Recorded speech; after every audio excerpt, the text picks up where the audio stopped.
মশলাটা ভালো করে কষানো হয়ে গেছে। এবার ভেজে রাখা সয়াবিন আর আলুটা দিয়ে ভালো করে কষিয়ে নিতে হবে। যতক্ষণ ভালো করে নাড়াচাড়া করে নিয়েছি, আরও একবার ঢাকনা দিয়ে সয়াবিন আর আলু কষানো হবে মশলা। হাই বন্ধুরা, আজ বানাবো নিরামিষ সয়াবিনের তরকারি। প্রথমে কড়াইয়ে তেল দিয়ে দিয়েছিলাম, তারপরে শুকনো লঙ্কা আর জিরে তেজপাতা ফোড়ন দিয়ে দিয়েছিলাম, আদা জিরে কাঁচা লঙ্কা গোলমরিচ বেটে রেখেছিলাম, দিয়ে ভালো করে কষিয়ে নিয়েছি। এবার টমেটো দিয়ে দিয়েছি, টমেটো দিয়ে ভালো করে কষিয়ে নিয়েছি।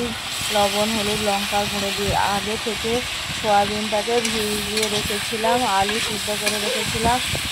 ভিজে রাখা সয়াবিনটা তেলে ভালো করে ভেজে রেখেছিলাম। তারপরে মশলাটা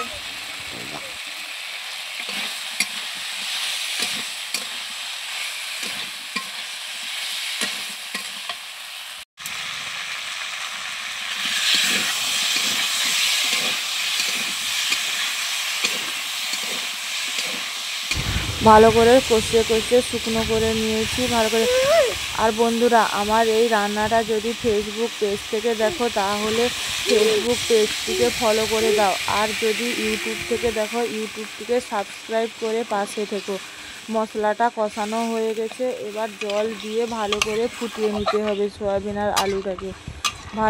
যত ভালো করে ফুটানো হবে, যত শুকনো হবে রান্না তত ভালো হবে।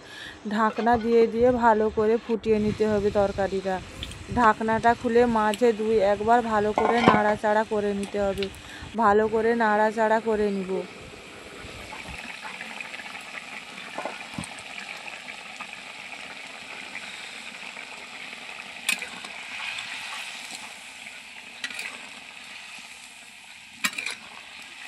রান্নাটা দেখে খুব লোভনীয় লাগছে না? খেতে কীরকম হবে জানি না, কিন্তু দেখে খুব লোভনীয় লাগছে।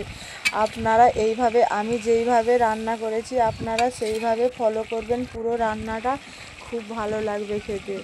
সয়াবিন এই তরকারিটা রুটি লুচি পরোটা সাদা ভাত সব কিছুতে ভালো লাগবে খেতে। এবার আলুটাকেও ভালো করে ঘেঁটে নিতে হবে। আলুটা ঘেঁটে নিলে ভালো হবে, তরকারির ঝোলটা শুকনো হবে। তরকারিটা হয়ে গেছে, এবার নামিয়ে নিয়েছি। এবার সার্ভ করব রুটির সঙ্গে। আমাদের বাড়িতে আজকে রুটির সঙ্গে সয়াবিনের তরকারি হবে। বন্ধুরা, কেমন লাগলো রান্নাটা? ভালো